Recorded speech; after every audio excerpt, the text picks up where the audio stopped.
Welcome to a world where nothing is quite as it seems. Welcome to Fake Britain.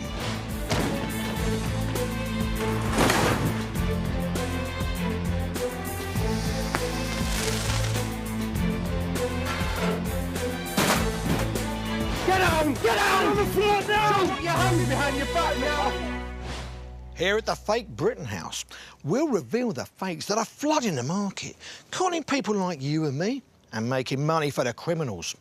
We'll investigate the fraudsters who are selling us something that isn't real and could be dangerous. And we'll help you avoid falling for a fake.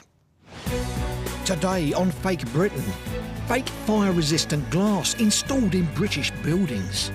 If a fire had broken out, the results could have been catastrophic. Fake nectar cards that are leaving thousands deceived and disappointed. To us, it was a lifeline, but that lifeline disappeared because somebody took it away from us. The fake halal meat con that targeted a huge Muslim community. Some people would literally be sick thinking that they may have eaten something which is not halal. And officers reveal the hidden tunnels beneath a London high street. They're hiding it in the old coal cellars. Unfortunately for them, I find it usually.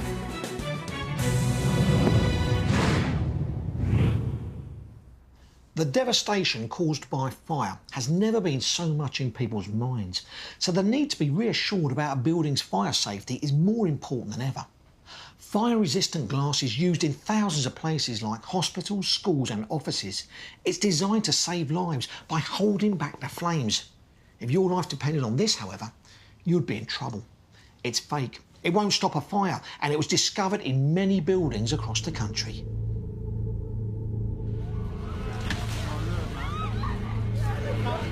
Fire can break out in a building at any time. So I went to the kitchen, I've opened the window, I can hear shouting and screaming, someone going, it's getting bigger, it's getting bigger. It's tragic occurrences like the Grenfell Tower that reinforce just how important it is for buildings to have the correct fire safety measures in place. Everyone's just in shock, you know, the cheers, and it went right up, there weren't no stopping it. When fire rips through large buildings, key escape routes must be constructed to hold back the fire and smoke to allow people to get out alive. When buildings are made of glass, it's even more complex. Escape routes must be built with a specialist fire-resistant glass which is designed to withstand both flames and heat.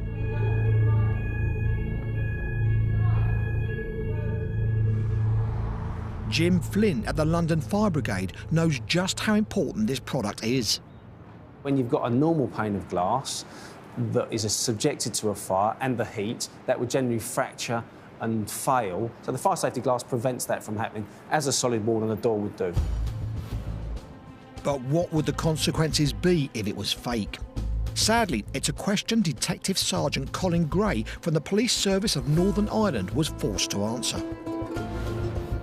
Colin received a worrying tip-off suggesting a company in Northern Ireland called Glassworks Ireland, headed up by this man, Seamus Lafferty, was supplying fake fire-resistant glass to construction companies all over Britain. Contractors in Northern Ireland and the Republic of Ireland approached Glassworks Ireland with a view to getting a genuine fire safety glass for their numerous projects, and I have a section of it here with me. Colin was concerned that if the fire-resistant glass was fake and had been installed in British buildings, it could have huge repercussions. And as the suspect glass was examined, Colin's worst fears were confirmed. What Glassworks Ireland were doing was applying that stamp to the glass. That then deceived their client base into believing that this was a genuine fire glass, when in fact it was fake. The fake stamp was etched with a logo belonging to PyroGuard, a company that has been manufacturing genuine fire-resistant glass for over 30 years. And Colin discovered Mr. Lafferty further deceived his buyers by supplying fake safety certificates. This certificate shows the type of glass that has been installed. It shows the specification of that glass, and it shows you how to look after that glass. It reinforced to the customer that they were receiving a genuine product, but in fact, the glass was fake. But that wasn't the only worrying find. Colin had discovered the fake fire-resistant glass had already been installed in a number of public buildings, including schools, churches and hospitals. If a fire broke out and the fake fire-resistant glass didn't hold back the flames like the genuine glass, Colin knew thousands of lives could be lost. Without a second to waste, Colin sent a sample of the fake glass to PyroGuard, the company who make this genuine fire-resistant glass. Vincent Crook carried out an immediate assessment. On the face of it, it might not be clear that this wasn't fire-resistant. But as Vincent examined it further, the truth of the shocking fakery was revealed. If you have a look at the edge here, you can see that the interlayer is suspiciously thin. Well, I don't know any fire-resistant glasses, certainly not PyroGuard, that has an interlayer as thin as that. Vincent is going to test the fake glass to see how it would react in a real fire. Thanks, Ian. We're going to subject the glass to 730 degrees quite rapidly here. And this is something like the situation you'll see in a real fire. Now remember, this glass would be used to protect an exit route in the event of a fire, and the claim is it will hold out for 60 minutes. 3 minutes into the test, a little bit of smoke there, we can see the glass is bubbling.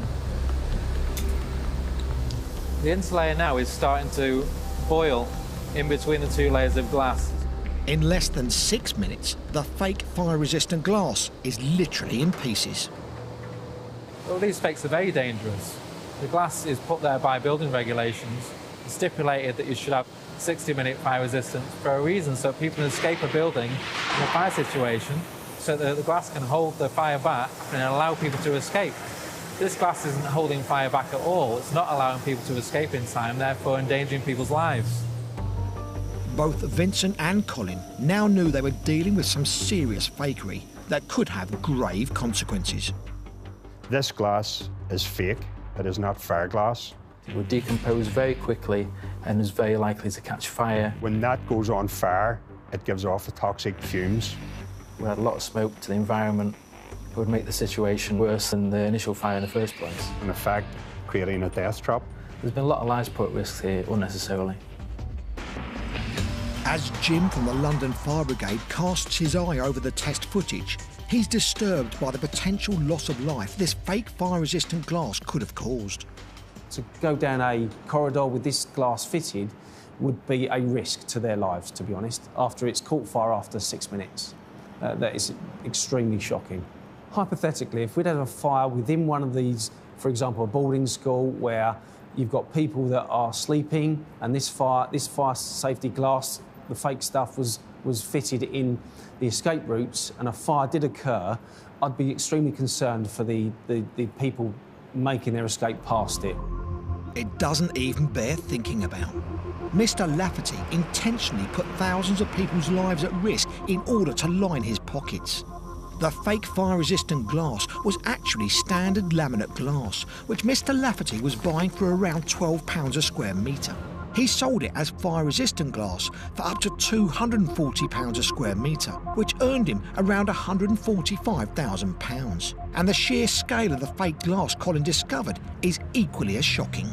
We have an excess of 20 to 30 tonnes of glass here behind me, and there's still approximately another 10 tonnes sitting with a supplier. So there is quite a volume of glass. 68 buildings across Britain and the Republic of Ireland, including a nursing home for the elderly, universities, churches, hospitals and schools had unwittingly had fake fire-resistant glass installed. It was even discovered inside the iconic Titanic building. If a fire had broken out at any of those locations, the results could have been catastrophic. How do you even come across the idea to make fake glass? Why would you ever want to do it? Is it cheaper? Is it because it's cheap?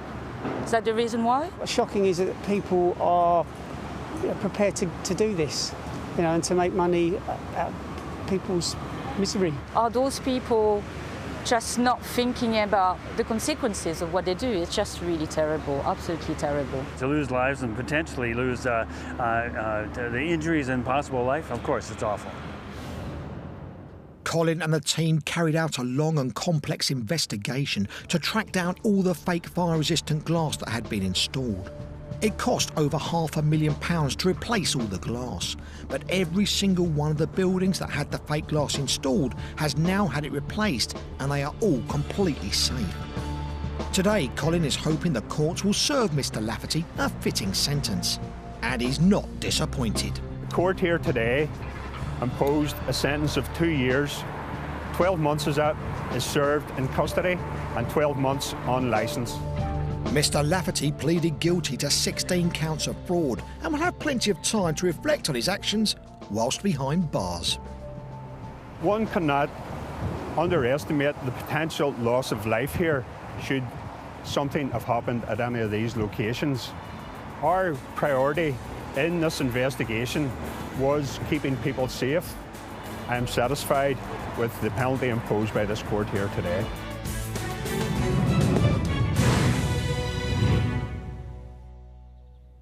Millions of people use reward cards. This one is for Nectar points. As you shop, you earn points which you later spend. But some people have been shocked to discover that the points that they've carefully saved have disappeared.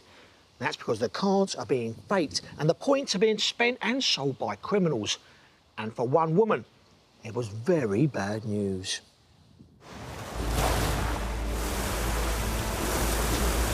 Nothing was going to stop this river, not even the town's flood defences. In 2015, just 3 weeks before Christmas, the beautiful Lake District was transformed into a disaster zone. Local resident Dominic Littlewood's house was hit hard. 5th of December. It was the worst day of my life. After days of heavy rain, rivers burst their banks and the Lake District fell victim to widespread flooding. All you could do basically was sit and watch the water rise.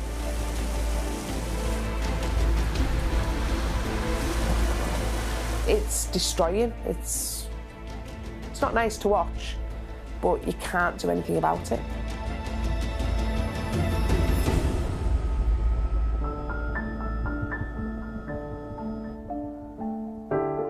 Morag and her family were sheltered in temporary accommodation, which was far from ideal. We had nothing. I didn't have pans, I didn't have cutlery, I had nothing. While many people in this situation would just be thinking about insurance and clean-up, Morag had a different plan: to use her carefully collected Nectar points to give her and her family at least a little bit of Christmas cheer. Like millions of Brits, Morag had been stashing away her Nectar points. We save them for big occasions, and for some, they are saved for a rainy day. You're given points every time you shop, and once you've collected a few, those points are turned into pounds. For the canny consumer, it's an easy way to treat yourself. I collect Nectar points. I've just spent them in there just now. The more you shop, the more you get back, which is a reward scheme, which is what we were looking for. I save the points up every year and then just knock them out at Christmas on drink normally. Nectar cards offer loyalty points that can be collected from shops right across the high street, and they're the most popular on the market. 19 million Brits have one, and believe it or not, almost £500 million worth of points are saved in Britain each year. And Moira collected her fair share. She regularly does the rather large family shop at her local Sainsbury's and has collected Nectar points for the last 10 years. I use my Nectar card every day. Because I shop online a lot, and my children do as well, my gas and electricity, I get Nectar points with that. So it's not just shopping, it's everything basically. And it certainly paid off. By the end of each year, Morag normally clocked up around £200 worth of points. It was just a couple of weeks before Christmas when Morag's house flooded. So she decided to use the £200 worth of Nectar points she'd squirreled away to buy a few treats to lift her family's spirits over the festive period. But after heading down to the local supermarket and loading her trolley, Morag tried to pay with her Nectar points. She was about to receive some bad news.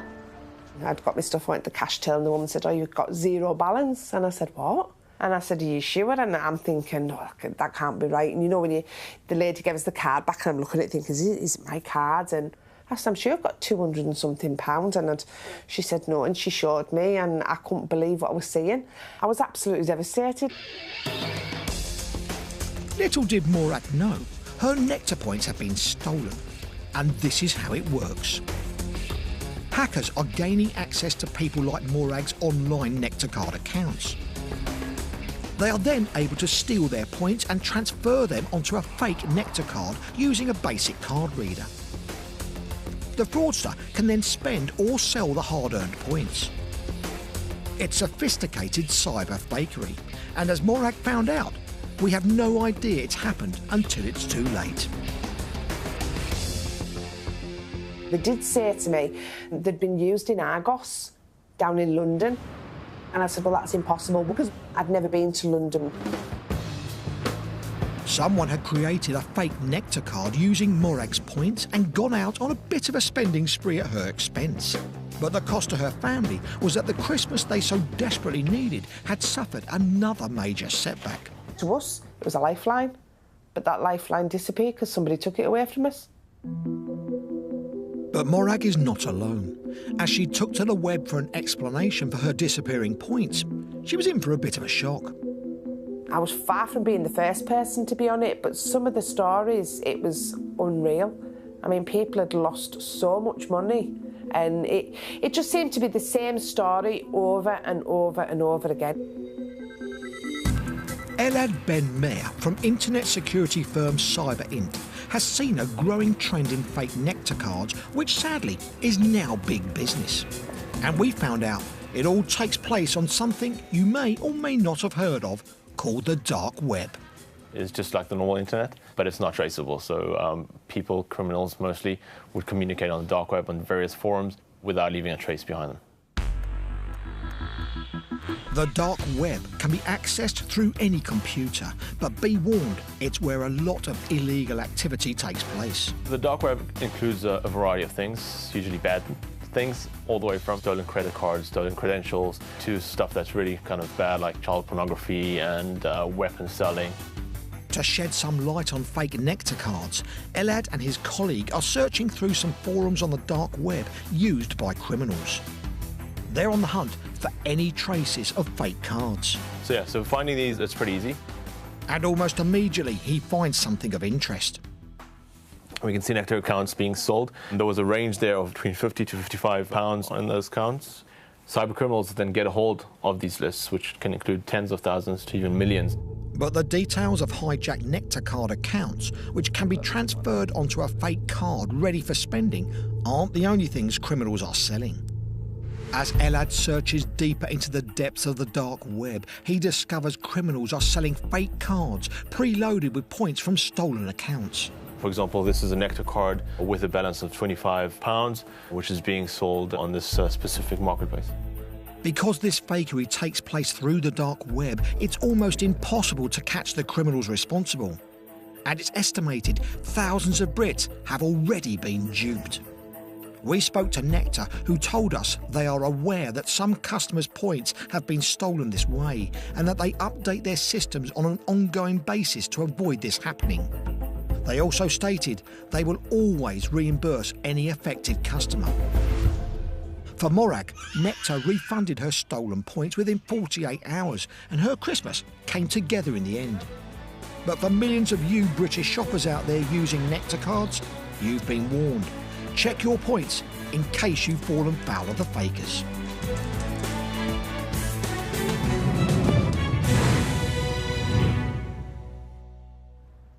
The takeaway is a mainstay of the British diet.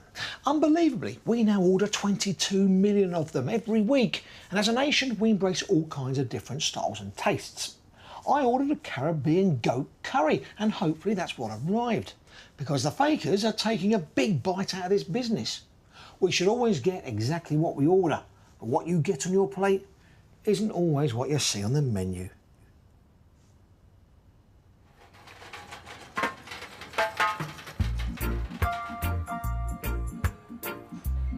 Britain's appetite for Caribbean food is at an all-time high, with restaurants serving Jamaican-inspired cuisine popping up all over the place.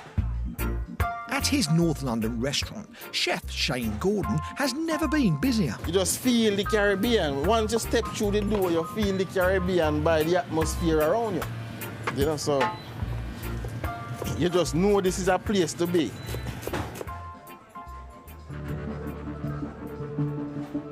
But unfortunately, many diners out there are being conned into buying fake goat, with restaurants palming off cheaper meats such as lamb and mutton as genuine goat meat. Today, West Yorkshire Trading Standards Officer Jo Hamer is on a mission to flush out the fakes. She's going to visit a number of takeaway restaurants in and around Leeds. She will purchase dishes that are advertised as goat, then have them tested to find out whether they're selling goat or a fake. First port of call today is a Caribbean takeaway. I'm hopeful that we won't be misled and I will get what I asked for, which is a goat curry.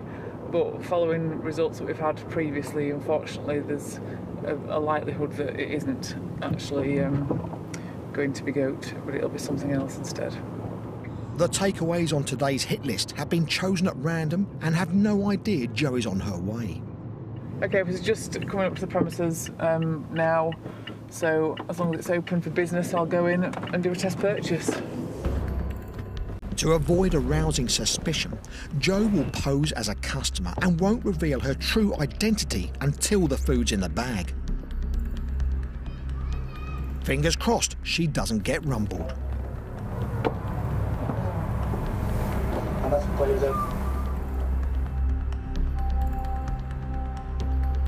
Yes, I placed an order for curried goat, which was displayed on the menu on the premises, to pose as a customer. I was given the curry, paid for it, and then I let them know who I was. The owner wasn't present at the time, but I've got their details should I need to contact them when the results come back.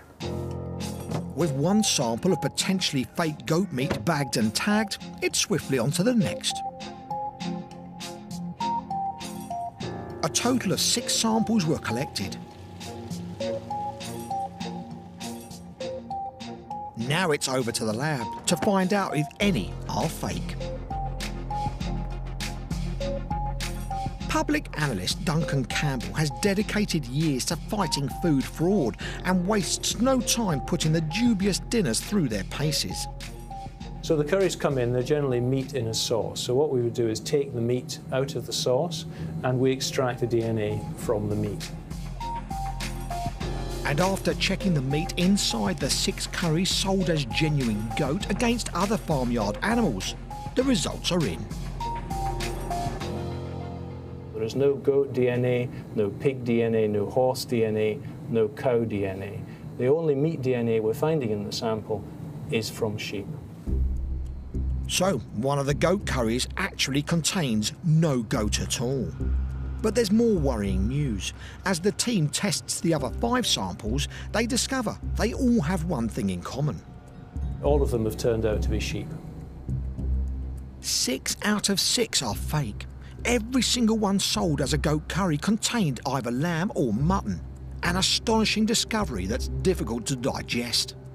Normally we find issues between 30 and 40% of samples, but it's very unusual, particularly when it's routine sampling, to have a hit rate of 100%. 6 out of 6 samples, not what they say they are. And news that us Brits could be grazing away on mutton dressed as goat doesn't come as welcome news to discerning diners.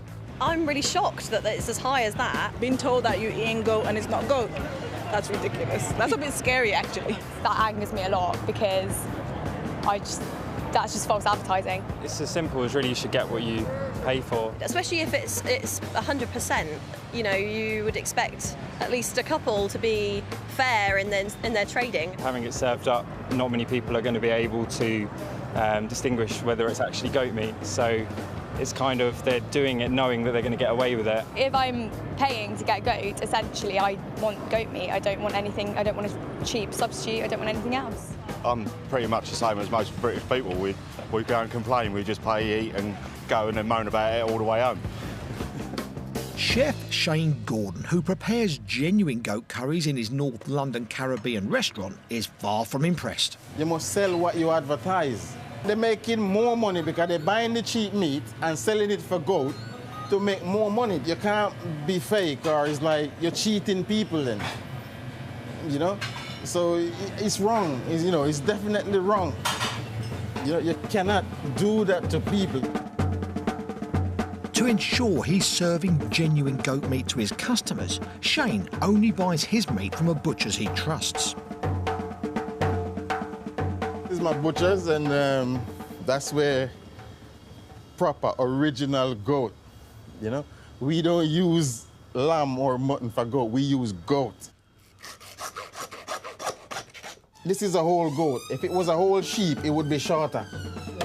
Genuine goat shoulder sells for around £14 per kilo. OK, all right, see you later, Miguel. A hefty price compared to around £8 for the same cut of mutton. Tasty profits for the fakers, but for the poor diners, it comes at a cost.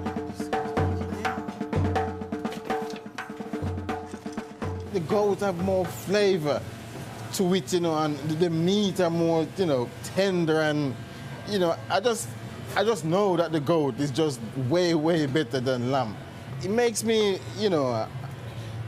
I wouldn't say hungry, but feel bad to know that people out there can cheat people like that, which is wrong. Back at West Yorkshire Trading Standards headquarters, having discovered that all of the 6 restaurants chosen at random are selling fakes, Joe now has her work cut out, taking the necessary action to bring those responsible to justice. We take the matter very seriously. It's misleading customers. It could be cultural, it could be religious. They may not want to eat the substitution. They may not eat lamb or mutton.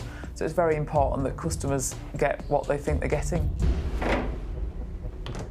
And it's not just goat. Later, we reveal one of the most shocking cases of fake food that devastated an entire community.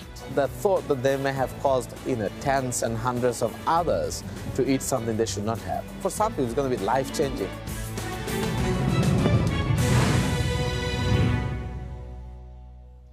The fakers will obviously go to great lengths to stop what they're selling being discovered by the authorities. We've seen fakes concealed in cars, hidden under floors, and even stashed away behind fake walls. But now we've discovered fakes in underground tunnels beneath the streets of London. Over the last 7 years, Fake Britain has followed the authorities as they hunted down and locked up those responsible for selling fake and counterfeit goods to unsuspecting consumers. Organised crime groups have seen there's ways of making money out of fake goods. The fakers are taking the money off consumers and handing them bad quality fake goods, and that's what really upsets me. From bootleg handbags to dangerous fake phone chargers, each year the authorities seize millions of pounds of counterfeit goods from shops all over Britain. It's concerning that there's a lot of effort going into the types of fake goods that are being made, the quantities of fake goods that are being brought into the UK, and the different designs that they're copying, how quickly they're copying them. But the more the authorities clamp down, the more cunning ways the counterfeiters will go in order to hide and disguise their moody merchandise. They're putting goods off-site, and they're finding novel ways of hiding it in the shops. The fakers are getting a lot more savvy. They're finding new ways to hide things so that trading standards can't seize them. It's mid-morning in Camden, North London.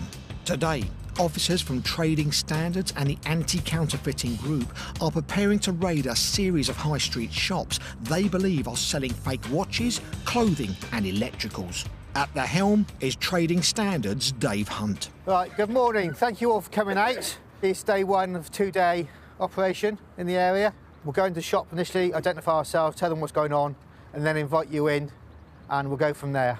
The raids today are to disrupt the criminal activity, to remove the fake goods and protect the consumers that are out there buying these fakes, sometimes believing that they're the real goods and paying real prices for them.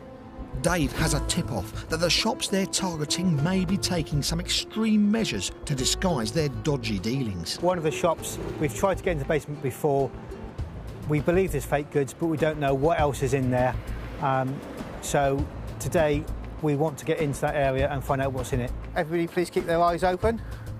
If you see anything you're not happy with, let myself or Graham know, and we will do the necessary regarding that.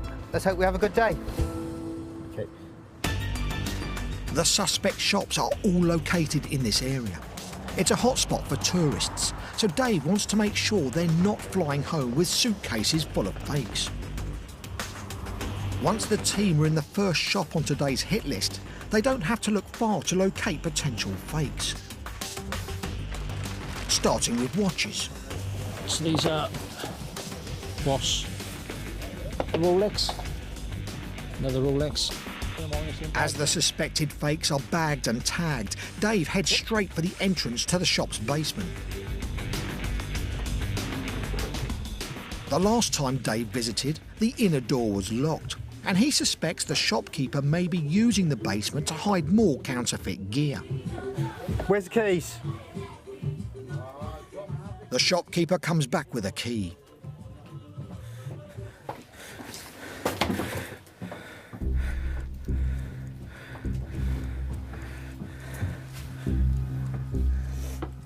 Last time I came to this shop, I was unable to get in here. It was locked, and nobody said they had the keys.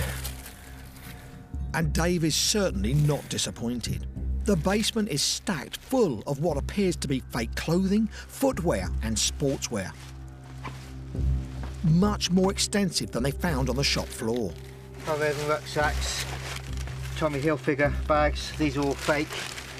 This is what I said, I knew there was a lock up here somewhere. It's a massive find, but that's not all. Bizarrely, the basement appears to have an underground tunnel. Part of the problem with these shops is they're rabbit warrens of basements that go under the road and under neighbouring shops as well. They use these areas to hide things. We have found whole other shops in the basement that are totally separate but accessed through the main shop. As Dave heads further into the underground tunnel, he could be about to find more than he bargained for. These stairs have been recently built. And we have CCTV up here. This states it's a fire door and is alarmed. So going through the door into another storeroom. Dave is joined by anti-counterfeiting group's Graham Mobb.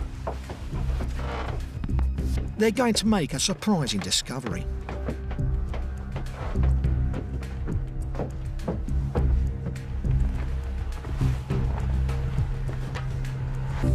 Hello! We've come through the back of the shop. Surprise, surprise. All right. Right. Obviously, we're doing an inspection next door. As I've come through the back of the shop, I'm going to do an inspection here. Yeah, okay. Okay. Obviously, it's a link between the two shops. It goes through to the storeroom, and in that storeroom, we found even more counterfeit goods. Dave is one happy chap. Yeah, we're carrying out more disruption operations in the area, and to avoid our disruption operations, they're coming up with new, novel methods of hiding it under the floor, in tunnels, in what would be the old coal cellars, so that they don't think we're going to find it. Unfortunately for them, I find it usually. Dave and Graham now have two shops to search, and it doesn't take Graham long to weed out some suspected fake handbags. You see there's some bags here that have had labels removed, and you can actually see the MK indent in the bag there. So they would have been purporting them to be Michael Kors and other branded handbags, but it's been removed, obviously, and without the badge on it, it's not infringing. Dave thinks he knows what's going on. If the design of the handbag isn't registered, as some of the bags are registered, the actual shape of it, then unfortunately the fake bag can't be taken. But if we find the bags with the badges, then obviously we have the items then to make fakes, and that's an offence, and we can take them. It's coming with this badge as well inside. So who puts the badges on it? I don't know. Well, somebody has, haven't they? I don't know that. Yeah. You have to go search the... You tell me where? I don't want to tell you. Huh? You go search it, that's what you do.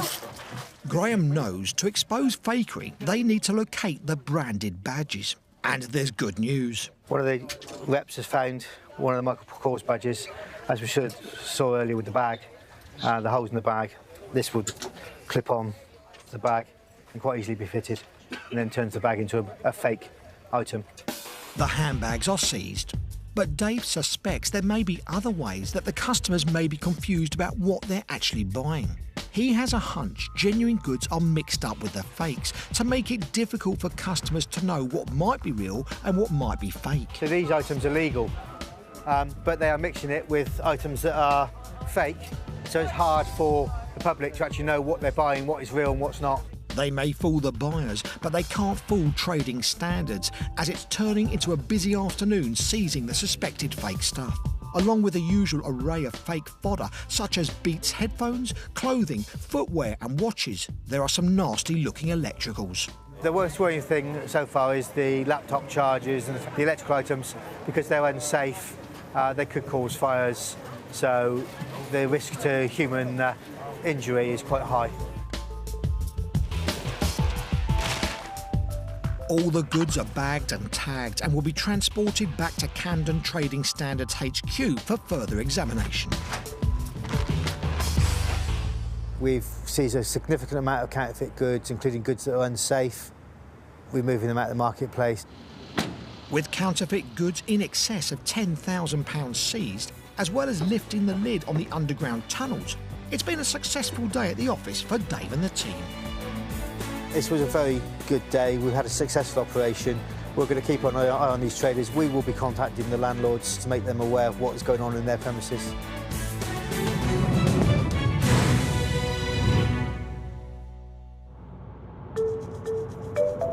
Earlier, we saw West Yorkshire Trading Standards discover unscrupulous restaurants and takeaways selling fake goat meat.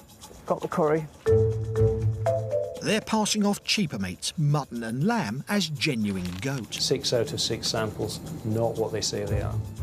Leicester is a city with one of the highest proportion of Muslims in the UK. Most of the meat on sale in areas with a large Muslim community is halal, which is meat slaughtered in accordance with strict Islamic guidelines. But then, a worrying case of fake lamb discovered in one of Leicester's restaurants landed on the desk of Trading Standards officer Ronald Ruddock. He was very concerned, but he didn't at that stage know the full implications for the local community. The background to this case, it came to us following an inspection carried out by our food safety team, who had sampled a lamb curry and found that there's no lamb in this at all. We were shocked, almost to the point of, can you double check that? Further lamb samples were taken from a number of local restaurants and takeaways in and around Leicester. But bizarrely, all the dishes sold as lamb had one very surprising thing in common. It was supposed to be lamb. When it was sent off to the analyst, it came back as 100% turkey. And as a result, an investigation was carried out to ascertain the source of that meat. Ronald feared the restaurants were all buying the fake lamb, which was actually turkey from the same supplier, a company called Dutch Bangler Limited, which appeared to be based in Peterborough. The team wasted no time executing search warrants at a number of addresses linked to the company. And this is what they found. This is a photograph of how the meat was presented to the purchasers. The appearance of it was very much like the carcass of lamb. But in this case, appearances turned out to be deceiving. The food inspectors that went out held up this turkey against the lamb carcass just to show how close it appeared. We were very surprised that turkey could ever be mistaken for lamb. Well, even to a trained eye, it looked right, they looked sophisticated. But it wasn't just the meat that was being faked. Ronald also had concerns about the packaging. What we have is the vacuum-packed meat, and what we have on it is labelled boneless lamb leg and details of the supplier and their unique number on the labels. To all intents and purposes, that looks like a genuine label. These labels are a legal requirement for the sale of meat, which allow the authorities to track the animal's origin. This business is a genuine business, but it didn't supply this meat. And this number, which would normally relate to this business, related to another genuine business, and again, it didn't supply the meat in question. Turkey can be purchased for as little as £1 per kilo. But what this man, Mahmoud Roman, and his partner in crime, Karmel Rahman, were doing was selling turkey as fake lamb for up to £7.25 a kilo. It is a big money maker. What we discovered was around 116,000 kilograms of turkey having been brought in during the 22-month period that we looked at in the investigation.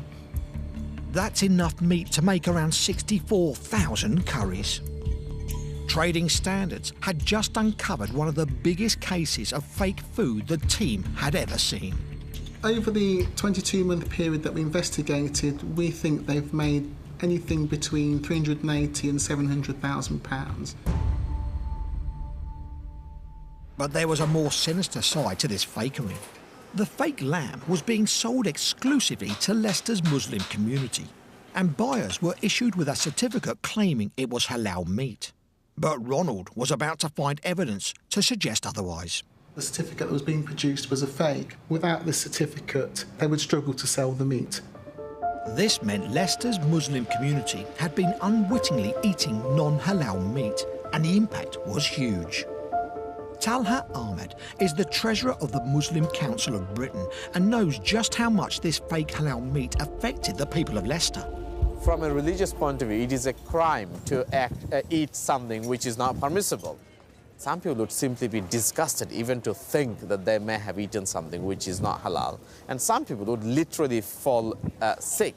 You know, it will happen. I'm telling you, it will happen. Some people would literally be sick thinking that they may have eaten something which is not halal. To make matters worse, many of Leicester's halal restaurants, butchers and takeaways have been duped into buying this fake halal lamb and have been unwittingly selling it to their customers. From the restaurateur's point of view, they may have eaten themselves some of it which they should not have, but the thought that they may have caused, tens and hundreds of others to eat something they should not have, I think it is going to haunt a good number of them. And also for some people it's going to be life-changing. The community now find it hard to retain confidence in the food they're eating. The impact is going to be now your trust gone, your confidence gone. Many people will reduce their diet. They will not be eating meat unless they can be absolutely certain that they can. But for the fraudsters responsible, their days of selling fake halal lamb were numbered.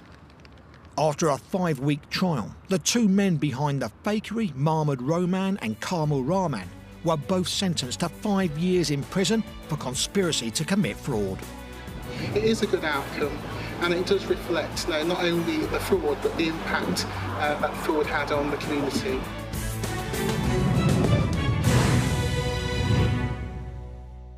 That's all from Fake Britain. Goodbye.